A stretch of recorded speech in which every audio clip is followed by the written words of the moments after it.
All right, let's see if this works. Hello. So I'm trying this out. I'm not sure exactly how it's going to work or what I'm going to say, but I'm kind of at a point in my life where I want to talk about anxiety and my struggle with anxiety throughout my life. I don't know if anybody is going to watch this. The sort of how I see why I'm doing this is to just sort of come to terms for myself about my anxiety because it's something that I've always kept very private. It's not something I talk about, and so I'm kind of at a place where I'm done sort of feeling uh, I guess ashamed and guilty for having anxiety. Something I don't want to burden other people with. So I sort of organize my life around not wanting to be a burden on other people, and at times where anxiety causes me causes this inability to deal with the world in general, and be social at times. If anybody has anxiety, I hope that if you have anxiety and you're listening or watching this, you can relate to some of the things that I've experienced. If you haven't experienced anxiety like this, you probably know somebody who does. That person may or may not talk about it. I've had anxiety my whole life since I was a kid, but and through adulthood. The problem was, of course, is I didn't know that until probably my early 30s. So I pretty much spent most of my life struggling with it, not knowing exactly what it was I was struggling with. In the time that I was figuring this out and realizing this about myself, it took it was in a process of me sort of rediscovering my life and my past and the events that had led me to that point in time. I didn't write a lot of journals as a kid, and I didn't have a whole lot of photographs taken. So I made it sort of this project to sort of piece together memories and sort of do a retroactive journal through myself. And in that process, I started making very interesting and neat connections about myself that led me to realize that, holy crap, I've got anxiety. That explains so much of my behavior. And so some of the experiences that I've had, I think, are fairly common. It's this irrational fears, I guess you can call it, not really necessarily phobias, but just general things like fear of judgment of other people, fear that people are going to hate you, fear that you're going to be disliked. So there's a lot of pressure.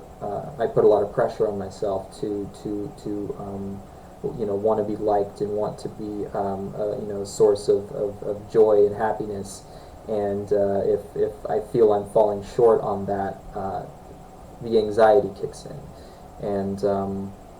and feeling unable to meet expectations that I know in my mind socially people don't necessarily have, but with the anxiety it adds this extra weight. So expectations of going to certain social events, or expectations to interact with certain people, and it becomes hard. And the hardest part is not knowing when those anxieties are going to happen. So then it's the other anxiety of having to commit to something, to meet an expectation, and then the worry is that not following through. The anxiety of being seen as not dependable, is has been a struggle for me. Other anxieties is a feeling of inferiority, the feeling that you're never, or I'm never good enough, or skilled enough, or smart enough. I spent most of my life, and I'm better at this now, but I've spent most of my life not being able to process compliments.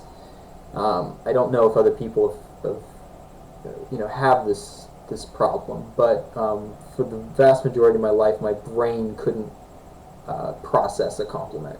If somebody said something good about me, said something nice about me, expressed a kind of gratitude, I didn't understand it. It would always, my response would always be some sort of, awkward laugh or some changing of the subject or something like that. I got better at that. But it's still a struggle. It's still a struggle because I don't see myself the way other people see me. So for the longest time, it was always this weird disconnect, seeing how people would respond, and I just couldn't process it. So then that then creates an anxiety of disappointment. Other obvious ones are social anxieties. But it's weird because I never really had a problem with public speaking, or getting on stage and being an actor, or going to poetry readings or whatnot. Other weird experiences with anxiety that just don't make sense is the feeling that you need to shut the world out. This has been a common thing that I do. I don't like that I do it, but I do it, and it's basically this conflict between wanting to be around people and caring about people and loving people and meeting people that are just these amazing human beings that you want to spend time with, and then the struggle of getting overwhelmed with the world and those expectations and just that anxiety, and then just wanting to just shut away and turn away from it. And then when it hits, it's this weird sort of loneliness where you feel, or I feel, I guess I should say it in I terms, I would feel so alone and isolated, but have this need for other people, need for comfort, and not being able to trust anybody to come in and maybe give some understanding. And then the feeling that I had to do it all by myself, and I had to deal with and struggle with it all on my own, without any kind of support system. Even though I recognize that, okay, I need a support system, or needed a support system, but shunning and turning away from any possibility of that. And so then there's the other anxiety I mentioned, trust. Anxiety and having trust issues ends up being very difficult thing to deal with, because how from the mind of the anxious person, it's can I trust communicating to somebody, and are they going to just judge me harshly? Are they going to make some snide comment about me? Are they going to express any kind of hostility? Which then, why bother opening up to anybody? Why bother talking to anybody if you're just going to get ridiculed? Totally irrational, right? But nonetheless, it's that anxiety. And then the other weird thing about the anxiety is the ability not to talk, not to speak. All of a sudden, there's this overwhelming sensation of you can't form words, you can't form coherent sentences. So it just ends up becoming this best to just be quiet. And this was a huge problem for me for a very, very long time, of just avoiding any kind of communicating whenever there was a problem. Avoidance conflict. Inability to deal with situations or circumstances that may cause some kind of conflict, disagreements, and having to deal with that. So yeah, that would end up being a huge source. So best for me as an anxious person to avoid conflict at all costs, by walking away and shutting down and being quiet, and then just trying to make everything, in my environment just happy, joyful, calm, and peaceful. Nothing wrong with that, but it's that idea of trying to be a people pleaser. I don't know if a lot of anxious people have that experience where you just have this constant need to want to please everybody, to make everybody happy. Um, uh, and then that becomes overwhelming because the reality is you can't make everybody happy, and B, so much is out of your control. So yeah, the ways that I've been able to deal and cope with anxiety is the arts. I tried the intellectual route when I was younger. Thinking through it didn't help, but what did help was piecing together the causes. I'm very confident and comfortable in the causes of my anxiety, where they stem from, why they're there, and that helps tremendously because it relieves a lot of the burden of fault and blame. It's easier to have sort of a self-understanding in applying empathy to oneself when you understand sort of those initial causes. The big thing that helps is art. Art for me has been the thing that has gotten me through anxiety because I have all that energy, and that energy has to go somewhere. And if you don't have an outlet, if you don't have somebody to talk to, and if your anxiety, like in my case, makes it hard to talk to people about it, then art's the way to go. Art's the way to go. I pretty much do as much art as I can, from poetry to coloring to music, and obviously, theater. Theater was a big part of my healing process and dealing with it. My time at Cal Poly Pomona and my experiences there was a tremendous gift for me. And even though a lot of the people who knew me there probably didn't know how much I was struggling underneath with my anxiety and ADHD, by the way.